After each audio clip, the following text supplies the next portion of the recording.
In today's video, I'm going to teach you how to change Civil 3D background color.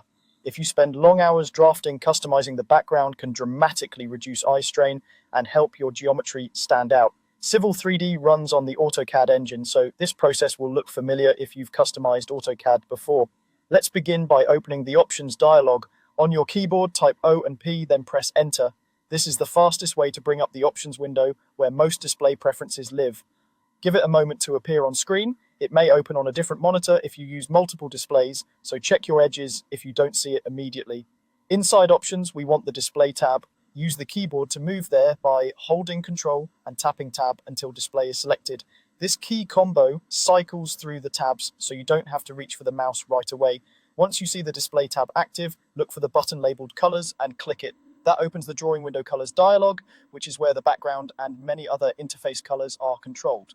At the top of this dialog, you'll see a drop-down called Context. Choose 2D model space. This makes sure you're changing the background for your working model environment, not for other views like paper space or the command line. If you spend most of your time drafting in model space, this is the one that matters. Next, look for Interface Element. Set this to Uniform Background. That setting specifically targets the blank canvas behind your geometry, leaving other elements like grids, crosshairs, or selection colors untouched. This keeps your change precise and predictable. Now it's time to choose your color. Click the color drop down on the right. You can pick from standard swatches or define your own.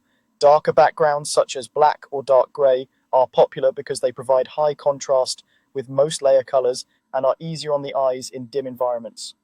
Lighter backgrounds like white or light gray can make printed drawings feel more consistent with what you see on screen. Pick the shade that suits your workflow and lighting conditions. When you're happy with the selection, click Apply and Close to commit the change. Your drawing window should update right away so you can see how your geometry looks against the new background. If it's not quite right, you can repeat the same steps and fine-tune the color. That's all there is to it. Simple, quick, and tailored to your comfort.